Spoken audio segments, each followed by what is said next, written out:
Let me start off with a question. How many thoughts have you had today? Not big thoughts, just little ones. Like, did I say something stupid in that conversation? Why did I get left on red? Am I going to pass that exam? Am I even doing enough? If you're anything like me, the answer is hundreds, maybe even thousands. A constant, endless stream of mental noise that never actually stops. But here's what I want you to notice. Read those thoughts again. Every single one is a form of fear. Fear of judgment, fear of failure, fear of rejection, fear of not being enough. We call it overthinking, we call it stress, and we call it anxiety. But honestly, underneath all of it, it's fear. Fear wearing 1,000 different masks. And here's what we've been taught to do about it. Fix it, manage it. Download a meditation app, try journaling, practice gratitude, watch a productivity video, read a self-help book, practice meditation, hack your dopamine, fix your sleep schedule, limit your screen time. We have more tools for managing our minds than any generation in history.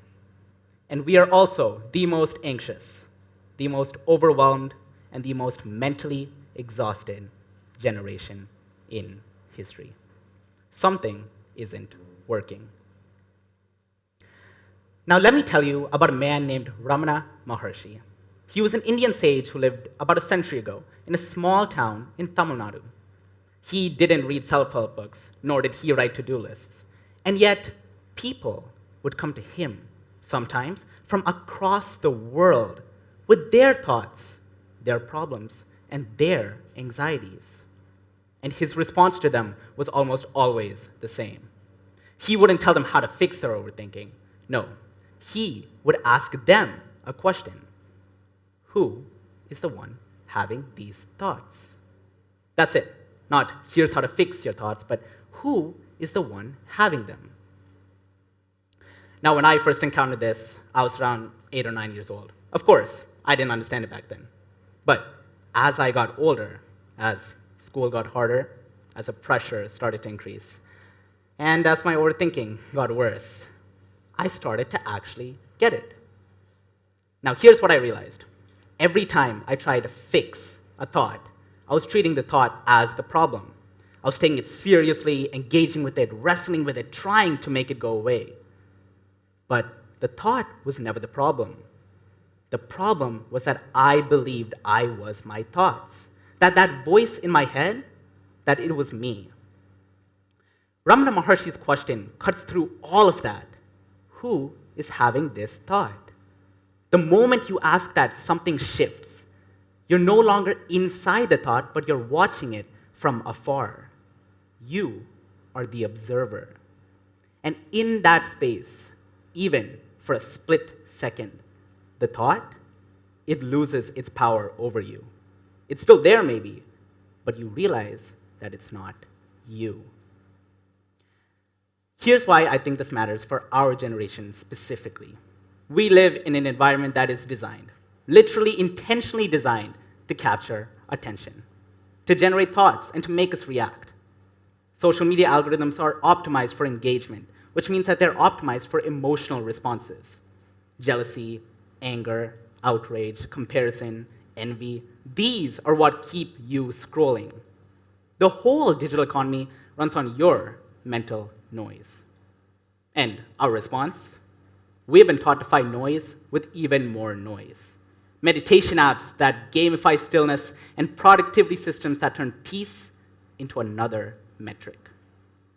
We are trying to fix the mind by using the mind. And if you think about it, it's like trying to put out a fire by throwing more fire into it. What Ramana Maharshi has to offer is different. It's not a technique. It's not even something to add to your routine. It's a subtraction. See, you don't need to fix every single thought that comes into your mind. You need to see that you and your thoughts are not the same thing. Resilience isn't a personality trait. It's not something you're born with or without. It's an art, a practice, and like any art, it has a method. Ramana Maharshi gives us that method in one simple question.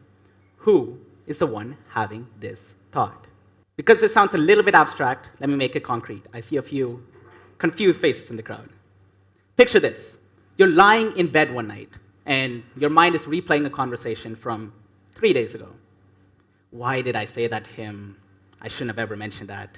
I wonder what he thinks of me now. What if he goes and tells someone else? What if... And so, we slow this scenario down. The normal approach.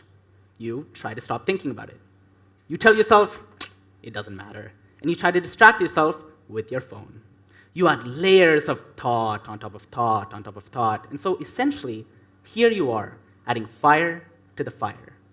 Except the fire keeps burning brighter. Now, a different approach. You notice the thought appear in your mind, but this time, you don't push it away, nor do you decide to engage with it. You merely watch it, kind of like witnessing a car pass down by the street. And then you ask yourself, because first you pause. You don't rush to an answer. The answer isn't in words. It's not me or my ego or anything you can name, to be frank. Rather, it's a shift in perspective. Suddenly, you're not inside that spiral anymore, but you're watching the spiraling happen from afar without identifying yourself with it. That is the difference. Now, I'm not saying this is easy or anything. I'm not saying I've mastered it. I still overthink a lot. But now I have a tool that actually works. Not because it shows me how to solve my overthinking, but because it shows me that I don't even need to solve it in the first place. And here is how this connects to resilience. We all think resilience means being tough, enduring, pushing through, bouncing back. But real resilience, it's not about fighting harder. It's about not being knocked down in the first place. Not because you've built thicker walls around yourself, but because you've realized you aren't even the thing that's getting hit. See, when you identify yourself with every thought, every failure, every rejection, every anxious spiral, you're fragile. Your sense of self is at the mercy of whatever your mind is going to generate next. But when you see that you're the observer, or the awareness behind all these changing thoughts, suddenly there's nothing to break. The thoughts can be just as chaotic, the emotions can be just as intense, but you remain untouched, just observing. I think our generation is ready for this. Not because we're special or anything, but because we've tried everything else. We've read the books, we've watched the videos, we've looked at the podcasts and downloaded the apps. And nothing has worked so far. We have tried our best to optimize our way to peace. So maybe it's time to try something older. Something that doesn't ask you to do more, but to be less. Less identified, less attached, less convinced that you are the voice in your head.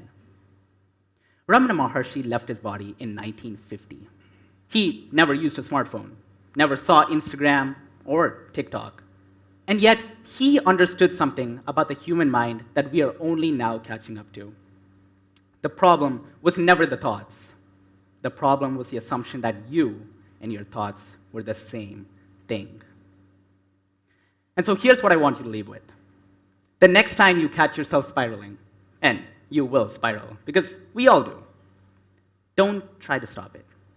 Don't fight one thought with a load of different thoughts. Instead, ask yourself, who is the one worrying about this thought? And then pause, not for some clever answer, but for a felt shift.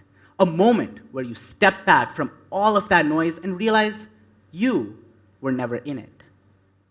That stillness is freedom. That stillness is you. And that is true resilience. Not surviving all that mental chaos, but recognizing that you exist apart from it.